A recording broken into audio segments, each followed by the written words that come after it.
नमस्कार व्यापारी मित्रों, CA Pritam Batra Nagpur, BNB law update GST आज तक आपको आपका बहुत बहुत स्वागत करता है। मित्रों, 24 जून 2024 एक अच्छी 53rd GST council meeting I, जिसके लिए हमने एक वीडियो बनाया था कि व्यापारियों को क्या चाहिए, और शायद ये टेलीपैथी थी कि जो जो हमने मांगा वो सब कुछ मिल गया। शायद हमारी जबान पे सरस्वती बैठी थी कि जो हमने चाहा वो सब कुछ मिल गया। अच्छा, क्या क्या मिला और कैसे मिला, इसको समझना है। ये वीडियो हो सकता है शायद 10-15 मिनट का हो, लेकिन आपको समझदारी के लिए बहुत जरूरी है। कृपया करके इसे सारे व्यापारी भाइयों को, अगर प्रोफेशनल्स है तो वो समझे, शेयर करे, एवं इसमें कोई भी शंका है तो बेहिचक मुझे कॉल करें। लेकिन एक टैगलाइन होती है कोई भी चीज को शेयर करने के लिए, तो 2 टैगलाइन मैं इस काउंसिल मीटिंग के लिए बोलना चाहूंगा। पहला, ये मित्रों, ये अच्छा लगे या बुरा लगे, लेकिन इतना तो समझ में आ गया, 303 में वो ताकत नहीं थी जो 240 में थी। तो व्यापारियों, आपको बहुत बहुत शुक्रिया, सरकार ने आपकी बात सुन ली है, किसी भी माध्यम से, किसी भी कारण से, बट हमारी बातें सुन ली गई है।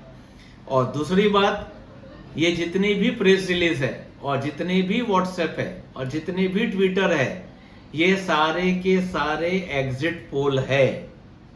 अभी रिजल्ट आना बचा हुआ है कि नोटिफिकेशंस आने हैं, प्रोसीजर आने हैं, जीएसटी पोर्टल में वो अमेंडमेंट होने का है।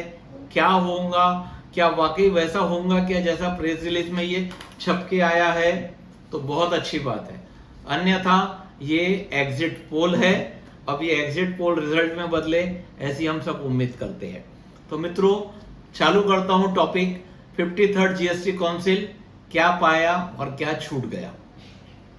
क्या पाया, सबसे पहला तो बहुत अच्छी बात हुई कि 17, 18, 19, 20 शुरू के 3 सालों में अगर आपने सेक्शन 73 की तरफ कोई गुनाह किया है, 73 यानी कि tax short paid, not paid, ITC availed and utilised और एररनेसली रिफंड, ये चारों गुनाह आपने बिना इंटेंशन ऑफ फ्रॉड के किए हैं, गलतियों से हुए हैं, ह्यूमनली मिस्टेक हुई है, तो इस पे लगने वाला इंटरेस्ट और पेनल्टी दोनों की दोनों माफ।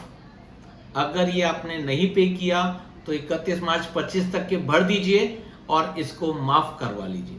तो मित्रों, यदि आपका केस है, कोई डिमांड का है जिसमें आपका असेसमेंट चल रहा है, तो कृपया करके उसको असेस करवा लीजिए। लायबिलिटी 31 मार्च 25 के पहले निकला लीजिए। जितनी लायबिलिटी है टैक्स की वो आप भर दीजिए। पुराने टैक्स को आप आईटीसी से भर सकते हैं, वो भर दीजिए। इंटरेस्ट और पेनल्टी माफ, बल्ले बल्ले। तो ये सबसे अच्छी खबर आई कि आपका tax, interest, penalty 17, 18, 19, 20 fraud under section 70 यानी गलतियां अंडर सेक्शन 73 माफ। इसमें कौन सी चीजें माफ नहीं हुई है? अगर हमने delay in payment of tax किया है तो वो इंटरेस्ट होता है 79 में, वो माफ नहीं हुआ। अगर हमने गलत बिल लिया था, फ्रॉड के उद्देश्य से कुछ काम किया था, तो वो माफ नहीं हुआ है, वो कंटिन्यूअस चलता रहेगा। तो ऐसे ही कॉन्सिक्वेंसेस जो 73 में हुए हैं, हमने ई वे बिल नहीं जनरेट किया था, उसकी कुछ पेनल्टी लगी है, वो सेक्शन 138 जाके लड़ती है, वहां 129, 130 होता है, वो कवर नहीं हुए। सिर्फ और सिर्फ वो गुनाह जो सेक्शन 73 में कवर थे, जहां आपका फ्रॉड का उद्देश्य नहीं था। अगर आप ईमानदार हो तो सरकार आपके साथ ईमानदार है। आपने फ्रॉड किया है, उसकी गुनाह तो आपको भुगतना पड़ेगा। एक विषय। दूसरा, एक काफी समय से लॉन्ग पेंडिंग डिमांड चल रही थी 16/4। 16/4 यानी क्या था कि मैंने आईटीसी क्लेम करने में देरी कर दिया। इसमें हमने भी वीडियो निकाला कुछ दिन पहले, अभी केरला हाई कोर्ट ने जजमेंट दिया एम ट्रेड इंडस्ट्रीज का कि भाई ये जो 30/11 की डेट हुई है वो पुराने सालों में लागू हो जाए। तो हमने तो हर साल 30/11 मांगी थी, अब सरकार ने, हमने मांगा तो सरकार ने छप्पर फाड़ के हमको दिया है कि 17, 18, 19, 20, 21 चारों साल के रिटर्न्स को कंसोलिडेट लेवल पे अगर आपने 30/11/21 के पहले फाइल किया है और आईटीसी क्लेम किया है, आप आईटीसी के हकदार हो, वो आपका फंडामेंटल राइट हो गया है। वो deem to be filed on due date है, उस पे ये कंडीशंस नहीं लगेगी और आपको आईटीसी पूरी तरह से मिल जाएगा। तो बहुत बड़ा इशू मित्रों सॉल्व हो गया।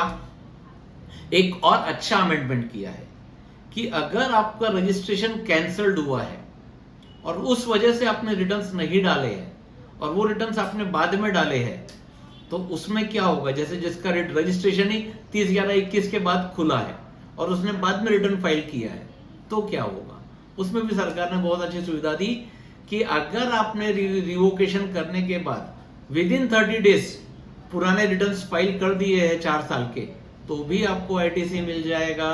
उसमें 30/11/21 गई तो जाने दो, क्योंकि आप वो दिन तो थे ही नहीं। जब आप वापस पैदा हुए तो विद इन 30 डेज आपने रजिस्ट्रेशन क्लेम करके कर लिया, तो you are eligible for that ITC. अच्छा, और कुछ अच्छे अच्छे पॉइंट निकाले हुए हैं कि काउंसिल ने रिकमेंड किया है कि डिपार्टमेंट आपके फेवर में पास किए हुए ऑर्डर के लिए ट्राइब्यूनल में कब जा सकता है। तो उसमें बहुत अच्छा पॉइंट निकाल दिया कि अगर आपका डिस्प्यूट मैटर 20 लाख रुपए से अधिक का होगा तो ही आपके ऑर्डर को चैलेंज करेगा डिपार्टमेंट। ऐसा नहीं कि आपकी डिमांड 10,000 रुपए की थी और उसके अगेंस्ट में आपने ऑर्डर पास करवा लिया, फिर भी ये तलवार सिर पर लटकती रहती थी कि हो सकता है इस पर डिपार्टमेंट ट्राइब्यूनल पे चले जाए, इसको चैलेंज हो जाए ऑर्डर को। तो ट्राइब्यूनल पे जाने के लिए लिमिट सरकार ने कर दी है कि जीएसटी डिपार्टमेंट अपने ही ऑफिसर के ऑर्डर के अगेंस्ट में ट्राइब्यूनल में कब जा सकता है, जब वो डिमांड 20 लाख से अधिक की होंगी। वैसे एक हाई कोर्ट का अमाउंट 1 करोड़, सुप्रीम कोर्ट का अमाउंट 2 करोड़, यानी कि छोटे केसेस अब ट्राइब्यूनल और हाई कोर्ट और सुप्रीम कोर्ट में थ्रू डिपार्टमेंट नहीं जाएंगे। व्यापारियों के लिए कोई नहीं है, व्यापारी जो चाहे जा सकता है। ये डिपार्टमेंट को कंडीशन डाल दी कि डिपार्टमेंट इससे ज्यादा नहीं करेगा। अच्छा, एक बहुत अच्छा विषय निकाल दिया कि ट्राइब्यूनल पे कब जाना है। अब आपके ऑर्डर पास हुए, ट्राइब्यूनल बना नहीं है, तो आपने सबने एक एनेक्सर राय दे दिया कि whenever tribunal will form we will go to the tribunal within 7 days। अब सरकार ने उसको डिफाइन कर दिया, कोई 7 दिन नहीं चाहिए। जब ट्राइब्यूनल हम नोटिफाई करेंगे उसके बाद विद इन 90 डेज तब जाना है आपको, उससे पहले आप बिल्कुल फ्री हो। तो यानी पहले तो ट्राइब्यूनल फॉर्म नहीं हुआ, ट्राइब्यूनल फॉर्म होगा, उसके बाद में भी आपको 90 दिन मिलेंगे कि आप ट्राइब्यूनल पे जाइए, ताकि सरकार भी स्मूथ लाइन से काम कर सके। सारे के सारे एक साथ मेरे घर आ जाओ तो वो भी नहीं चलेगा। एक विषय जो छूट गया, शायद सरकार तक के ये वीडियो पहुंचे, तो जो अपील्स है, जो डिलेड अपील है, सरकार उसको कृपया करके एक्सेप्ट कर ले, ताकि हम उसको असेस करवा ले और वो सब इस एमनेस्टी का फायदा उठा सके। 31/3/25 तक के अपनी लायबिलिटी असेस करवा ले, अगर लायबिलिटी नहीं निकलती है तो माफ करवा ले, और छोटी मोटी लायबिलिटी निकलती है तो भर लेवे, और इंटरेस्ट पेनल्टी का वेवर का बेनिफिट व्यापारी उठा सके। तो जो डिलेड अपील हुई है उसको कृपया करके कोई ऐसी स्कीम लाए कि डिलेड अपील वापस फाइल हो सके, एवं व्यापारी जो युद्ध में लड़े बिना ही हार गए हैं, क्योंकि उन्होंने केस पुट ही नहीं किया, केस देरी की वजह से लड़ा ही नहीं, तो जो बिना लड़े हार गए हैं उनको एक लड़ने का मौका दिया जाए। एक रिक्वेस्ट है व्यापारियों के तरफ से, सारे प्रोफेशनल के तरफ से, जहां से अधिक से अधिक हो सके ये पहुंचाइए। अच्छा, एक विषय सरकार ने बहुत अच्छा और निकाला। पहले बोला जाता था कि आईटीसी का बैलेंस पड़ा है तो आपको इंटरेस्ट नहीं लगेगा। अब क्या होता था, व्यापारी ने चालान भर दिया, लेकिन कंसल्टेंट को नहीं मालूम पड़ा या बैंक में नहीं दिखा, किसी भी वजह से कैश लेजर में सरकार तक के पैसा पहुंच गया है, रिटर्न 4 दिन बाद फाइल्ड हुआ है, तो अब उन्होंने अच्छा निकाल दिया, कैश लेजर में पैसा पहुंच गया था ना बिफोर द ड्यू डेट, तो आपको ब्याज नहीं लगेगा। Balance lying in either credit ledger और cash ledger, no interest will be applicable. ये बहुत अच्छा सुधार लाया है और इसमें कोई डेट नहीं है, ये आगे में भी ये सुधार लगेगा, ये कोई वन टाइम एग्जम्पशन नहीं है, ये रूल में बदलाव सरकार ने प्रपोज किया है। इसके अलावा कुछ अच्छे पॉइंट, बहुत अच्छे पॉइंट निकाले हैं कि ट्राइब्यूनल के लिए पहले व्यापारियों को जो कानून था कि 10% ऑर्डर के अगेंस्ट में भरना है और ट्राइब्यूनल में जाने के लिए एडिशनल 20% भरना है। अब थोड़ा सा यहाँ कंफ्यूजन चल रहा है कि सरकार ने यहाँ बोला है कि ट्राइब्यूनल के लिए डिपॉजिट सिर्फ 10% रहेगा, तो अब ये एडिशनल 10% है कि जो हमने ऑर्डर के टाइम पे 10 भर दिया उतने में ही हो गया। तो ये एग्जिट पोल है और इंटरप्रिटेशंस है, लोगों के डिफरेंट अलग अलग इंटरप्रिटेशंस आ रहे। मुझे ऐसा लग रहा है कि जब सब कुछ अच्छा हो रहा है तो ये अच्छा ही होगा कि जो हमने एक बार डिपॉजिट ऑर्डर के अगेंस्ट में 10% भर दिया उसी में हम अपने ट्रिब्यूनल पे भी चले जाएंगे और एडिशनल कोई पैसा हमको भरने की जरूरत नहीं है और वहां पे हमें केस को लड़ना है। तो एक बहुत अच्छा नोटिफिकेशन आया। उसके बाद कुछ GSTR 4 की डेट बढ़ाई गई, वो एक अच्छी चीज है, यानी लोगों को तकलीफें आ रही थी। अच्छा, एक पॉइंट अच्छा क्लियर किया है RCM यानी होता है रिवर्स चार्ज मैकेनिज्म।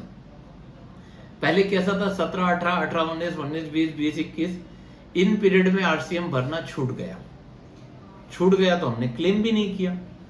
सारे व्यापारी लड़ रहे थे कि भाई मैंने भरा होता तो क्लेम भी किया होता, अब मैंने क्लेम नहीं की, भरा नहीं तो क्लेम भी नहीं किया, तो सरकार को नुकसान क्या? मैं एक हाथ से देता था, दूसरे हाथ से ले लेता था। लेकिन ये सरकारी लोग थे कि आपने भर तो दो, आज हम आपको क्लेम नहीं देंगे क्योंकि ये 16(4) को वायलेट कर रहा है, आपने इसको क्लेम नहीं किया टाइम पे। जब मैंने भरा नहीं तो क्लेम भी नहीं किया। लेकिन अब एक क्लैरिफिकेशन इसमें आया हुआ है कि 16(4) in case of RCM will be the date of invoice issued by the recipient, यानी कि जब मैं RCM भरूंगा और इनवॉइस सेल्फ के लिए जनरेट करूंगा वो डेट मानी जाएगी। तो इसमें क्लैरिफिकेशन आने दीजिए। तो जो पुराने RCM नॉट पेड है, हो सकता है कि उनको पूरे ITC मिल जाए और इंटरेस्ट पेनल्टी लगे ना लगे, कुछ चीजें आएगी जिसका आपको इंतजार करना बहुत ज्यादा जरूरी है। अच्छा, एक और पॉइंट बहुत अच्छा निकाल दिया। सेक्शन 73 और 74 में रिडक्शन ऑफ पेनल्टी का रूल है कि आप ये डेट तक के अगर पेनल्टी भर देते हैं तो आपको 10% पेनल्टी लगेगी, 25 लगेगी, 50 लगेगी। इसमें जो गैप था ना, ये 30 दिन का था। अब सरकार ने इस गैप को 60 दिन का कर दिया है। शो कॉज नोटिस आने के बाद अगर आप विद इन 60 डेज भर देते हैं टैक्स, तो अगर 73 का गुना है तो नो पेनल्टी, अगर 74 का गुना है तो 60 दिन का टाइम मिल जाता है कि 50% पेनल्टी में आप आपके केस को जीत जाएंगे। मित्रों, ऐसे बहुत सारे नोटिफिकेशंस और क्लैरिफिकेशंस आए हैं।